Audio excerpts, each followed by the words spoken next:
Hey fellas, this is going to be part two of the HPH models B17 nose section. As you can see, I have the windows cut out, gave my Dremel tools a workout, and my filing and sanding sticks a real workout for the past 2 days. Typically when I build a model, I kind of think of it like chess, in that I try to think 4 steps ahead what needs to be done. Well, in this one, I need to think 10 steps ahead, just because I'm using different materials. I'm not going to be able to use the same glues. I can't use Tamiya extra thin cement, which gives the best bond with your typical plastic models, because this is fiberglass and resin and wood. I'm going to have to use super glues and 2-part epoxy. So that's going to limit what I can do and when I can do it.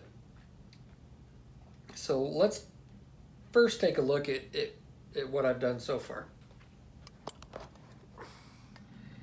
Here's what we got. I cleaned up the seams and I got them pretty smoothed out. I'm really not going to be able to tell till I get it primed. But I got all the seams taken care of, and this fiberglass is tough stuff.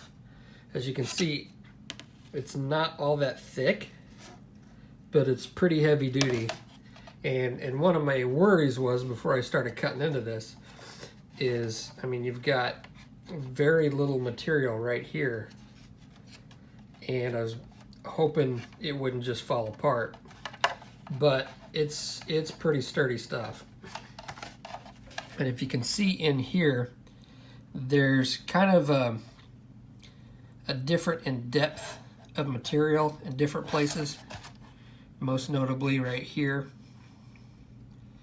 And that's going to cause me an issue, because what I'm going to do is I'm going to take, let's see what we got here, this clear film. It's 0.15 millimeters thick, and I'm going to use this as the windows, and I'm going to cut these to size. I think I got a piece over here. I'm going to cut these to size, and instead of trying to fit them in there like that, what I'm going to do is I'm going to come underneath and glue them in underneath, either using a 2-part epoxy, and I could probably get away with super glue. Super glue tends to fog clear parts.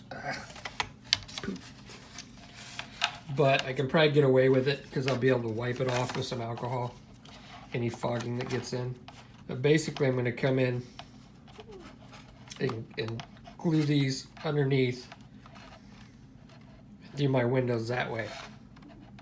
However, the way I'm going to glue them, and this is really thin stuff, I'm not going to be able to mask it like I typically would, which is installing them on the plane, then putting masking tape on them, and using an X-Acto knife to cut the masking away. Just because I don't think it's going to be a strong enough bond to withstand that, and if I cut too far into that plastic, it's just going to go right through it because it's pretty thin. So what I'm going to have to do is get the outside painted first as much as I can, and do all my weathering and all that stuff without any windows in it. Paint the interior, and then come in and then put my windows in. I am going to have to take a Dremel tool and thin out some of that area on the inside where it's a little thick, which I don't think that's going to be too much of a problem. And I think one of these is a little thick here, so I'm going to do that. I'll probably use the same material for these big ones. They give you this stuff, which I showed you before in the previous one. I may try it, but I don't know, it's a little thicker. But I'm not exactly sure how that's going to fit in there, if it's going to look okay. I'll probably cut a couple out and try it, and see how that goes. If not, this little hole right here for the 50 caliber machine gun barrels, I can cut those out of that clear plastic, and then I can take some plastic card and make some circles and kind of give it a create that little ring right there. But yeah, the windows came out okay. Like I said, I basically went in with a Dremel tool and cut out a rough opening and got as close to these edges as I could. And then I took a file, different size files, and filed it all down and got it shaped. And yeah, I mean, it was tough stuff to cut into, but which is good and bad. Good that it's strong enough to where these little beams right here offer enough support, but bad because it's hard to cut into and it took me a long time to get it done. One of the issues, trying to think 10 steps ahead, is once I install the cockpit area, I'm gonna have to work on the bombardier's compartment, and I'm gonna need this front open. And let me get the practice nose cone. This is very thin and flexible and fragile. So trying to get this on here with the little purchase that it has, you can see how thin that is, and get it lined up. And this little lip wasn't there before, I added that. So you basically have the thickness of this fiberglass trying to attach to the thickness of this glass nose cone. And trying to get those even and attached is going to be next to impossible. And if you use super glue, it's going to fog up the inside and you're not going to be able to get to it because it's going to be one of the last things that you do. So how I plan on solving that, or I've started to solve it, is I've filed this down, this front, as even as I could get it. I took some plastic card and glued the plastic card to it, and then trimmed it around and got it nice and even. Then with my good piece, grab that, I did the same on this one. And there's some marker marks, but that's gonna be, I'm gonna tape around here and paint this edge. This gives a little more rigidity, and it's gonna allow me, when I'm finished and everything's painted, I can use some cement, since this is normal, like modeling. I'm having another brain fart. That's normal plastic you use for modeling. You can just put it on here and cement it in and get a nice clean, Loctite way to affix this nose cone.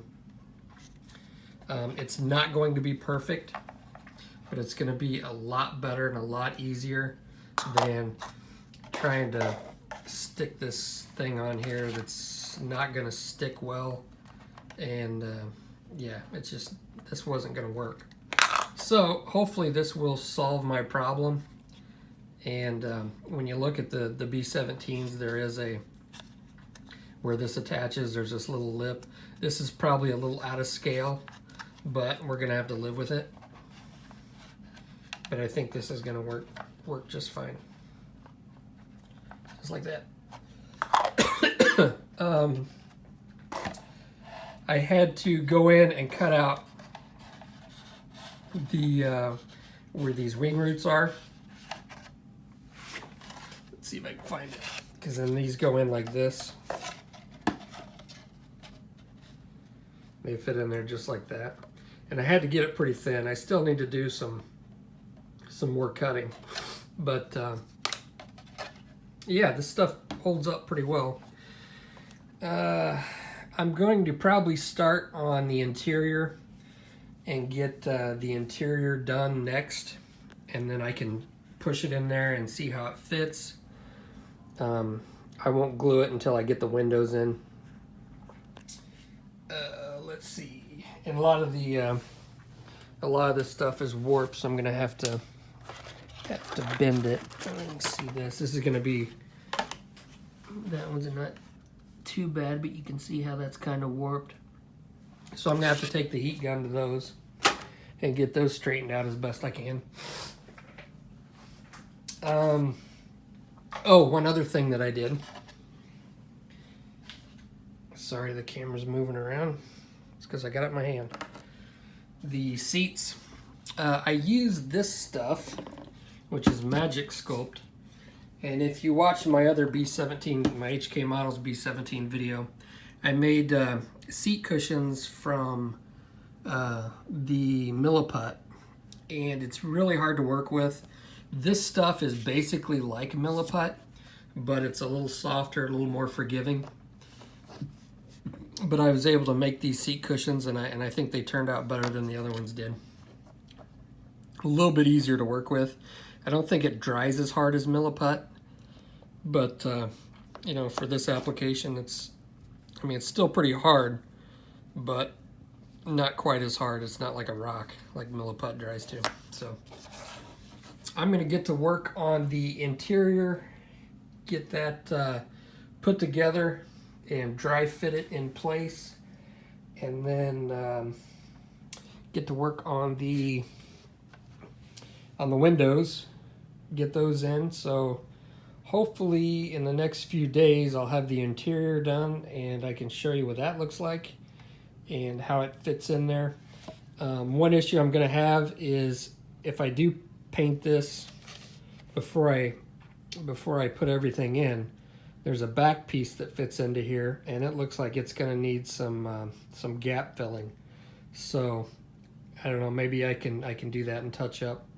But my goal is to get the exterior and interior of this painted, and then put everything together, put the windows in and everything else. So we will catch you on the next video.